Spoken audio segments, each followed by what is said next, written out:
Okay, as quickly as possible, I will say all the jobs that I think would benefit from having a vehicle like this. Florist, baker, butcher, painter, plumber, carpenter, morgue. Morgue. Oh, I guess, I mean, 6 feet long, you could transport bodies, I guess.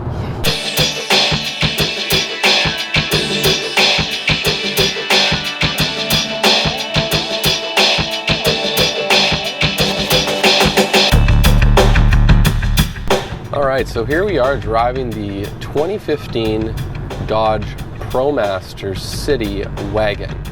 Now what makes it a city is that it's smaller, and what makes this one the wagon is that it has a bench seat in the back instead of just cargo area. Now this may be new to North America, but it's actually been here for a while under the Fiat badge in Europe, and in Europe it's called the Fiat Doblo. I've already had multiple comments and questions as, what is that? Dodge makes that? It looks European, and it really does look European. I don't really know what that means, but it looks European. Just like you'd expect from a little utility van like this, it's got 2 sliding doors, and the rear doors have a 40-60 split, which can be nice to get certain things in and out of the car without actually opening both doors.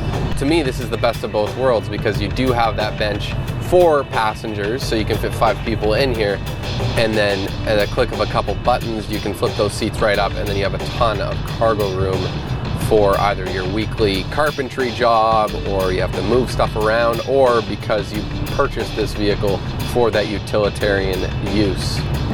Now Chrysler has put in their 2.4 cylinder multi-air Tiger Shark engine, and that is mated to a 9-speed automatic transmission, which certainly helps that fuel economy, and it's actually really peppy. I'm pretty surprised. It's got 178 horsepower and 174 foot-pounds of torque, and 174 foot-pounds of torque in this little thing is the right amount to buzz around the city.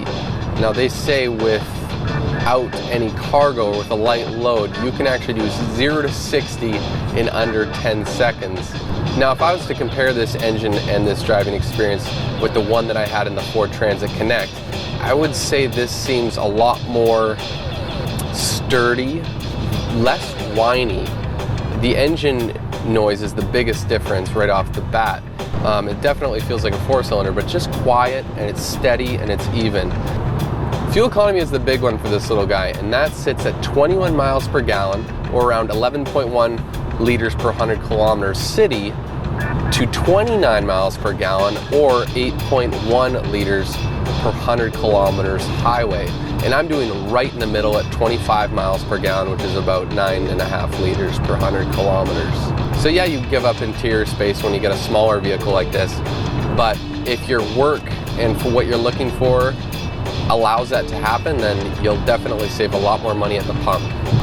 The seats are very comfortable, and the material seems skookum enough that you're not going to tear through it anytime soon. One thing about the seats that I do not understand, whoever designed it, it's got this twisting, turning wheel, which, you know, I guess for the driver, if this is your car every day, you set it to where you want it, you won't really have to touch it again. But you know, I've had a few different passengers, all different heights, all different sizes, that have come to the passenger seat, and every time they're fighting and trying to hunt how to put that seat down. Who approved this idea? Now, like I said, cargo room in the back is ample, especially when you fold down those seats. It's got a class-leading 132 cubic feet of room in the back, almost 6 feet long of cargo room, and you can fit a whole pallet wide worth of stuff. Now also, if you do put bigger things back there, you could probably fit a dirt bike or, you know, some bikes or something big, and you don't want them banging around back there and you want to tie them down. Well, there are 6 tie-down rings with a combined rating of 1,000 pounds, so it'll pretty much hold anything you can put in there. Now, one thing that I do not like about those tie-down rings is they're not inset or embedded into the bottom floor of that cargo area. I have been sliding things in and out, and things can tend to get caught. And there's certainly no height restrictions when it comes to somebody sitting in these seats. It's I've probably got, you know, 12 to 14 inches above my head to the roof of this car. So NBA players, you know, world's tallest man, this might be the car just for you. I just like the way it looks from the outside. I like the way it drives. The engine is great. The fuel economy is awesome. The space in the back is really awesome.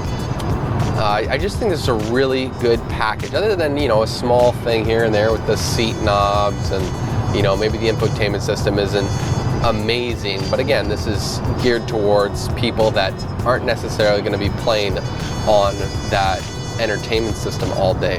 The visibility is amazing. I just really like this thing.